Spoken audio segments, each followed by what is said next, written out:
24, 25, तो देखें ये 24.00 दे रहा है, 25.00 दे रहा है। इससे फर्क तो कोई नहीं पड़ता, लेकिन अगर आप इसको खत्म करना चाहें तो आप खत्म कर सकते हैं। अब डिस्प्ले में ये 24 देगा और 25 देगा।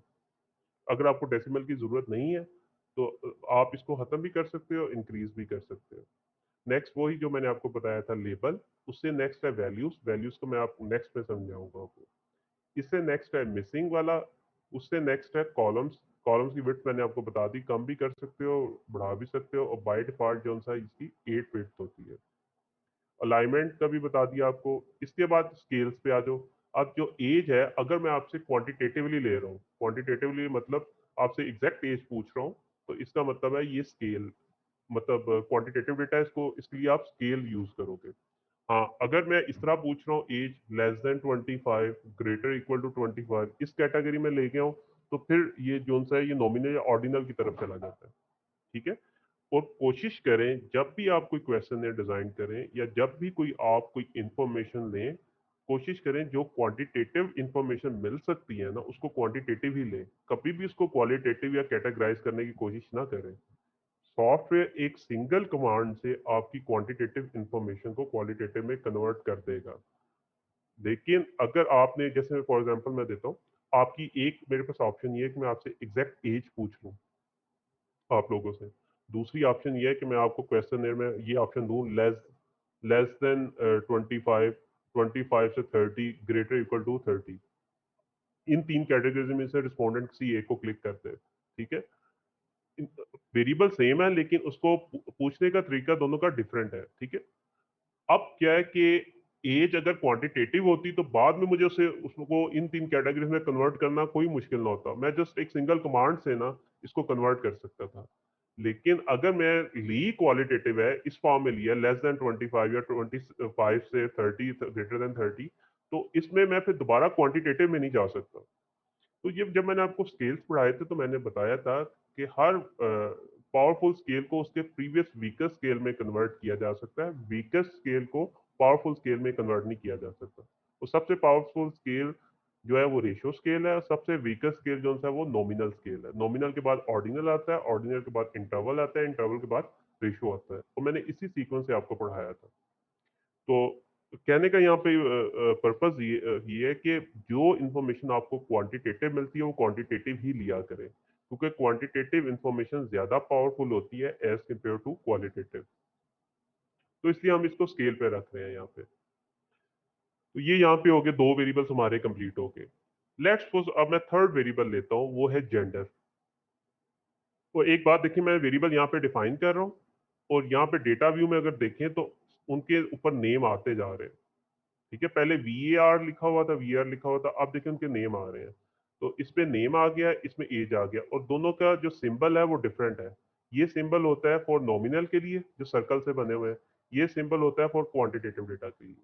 ठीक है। इसी तरह जो ऑर्डिनल स्केल है उसके लिए वो हिस्टोग्राम टाइप का बनाया होता है, ये सिंबल यूज होता है ऑर्डिनल के लिए। ठीक है। नेक्स्ट वेरिएबल हम लेट्स सपोज ले लेते हैं जेंडर। जेंडर अब जो है आपका नॉमिनल स्केल पे होता है, उसमें मेल और फीमेल यही दो ऑप्शंस होती हैं।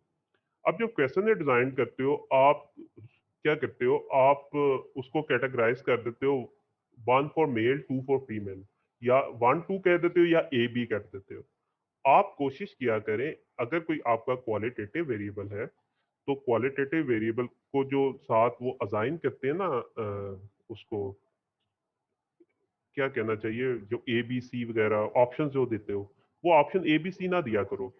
आप उसमें एक जो क्वालिटेटिव वेरिएबल है उसमें ऑप्शन नुमेरिक दिया करो, 1 for let's for male, 2 for female, या आपका मैरिटल स्टेटस है तो वो आप ये ना किया करें A for single, B for married, C for widow या विडोअर, तो डी फॉर डिवोर्स, ये ना किया करें। आप इनको नंबर दिया करें 1 2 3 4, क्योंकि ये सॉफ्टवेयर जो है ना ये नुमेरिक वैल्यू को एक्सेप्ट करता है 1 2 3 4 को।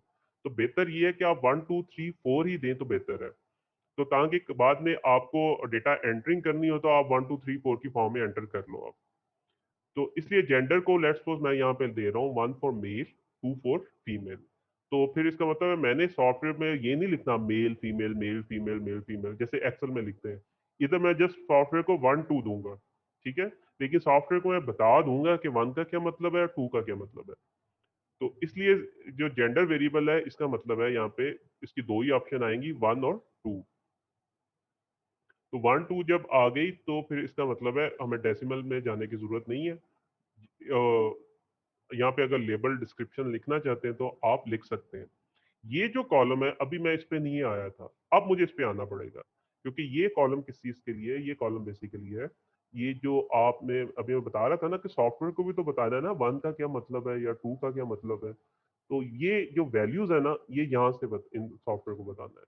इसको आप क्लिक करोगे तो छोटा-सा बॉक्स ओपन हो जाएगा। अब आपने कहा था वैल्यू 1 आपने देनी है किसको? मेल को।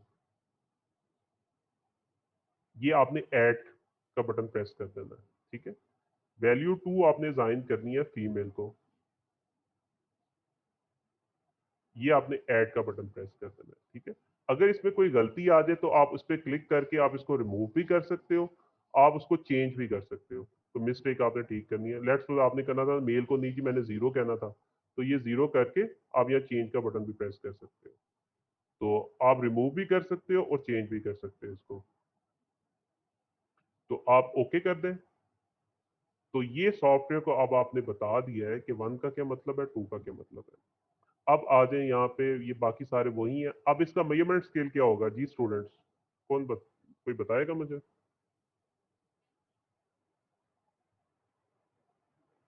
ऑर्डिनल होगा सर। अच्छा, और कोई स्टूडेंट? Nominal sir. जी नॉमिनल होगा, ऑर्डिनल नहीं होगा। ऑर्डिनल में रैंकिंग कर सकते हो। आप कह सकते हो 2 इज़ ग्रेटर देन 1 इसमें। 2 का तो मतलब फीमेल है। आप इसको ऑर्डर नहीं कर सकते, ये नॉमिनल स्केल है। दोबारा वो लेक्चर जो पुराने हैं उन्होंने दोबारा सुने जाके। तो ये नॉमिनल स्केल होगा बेसिकली।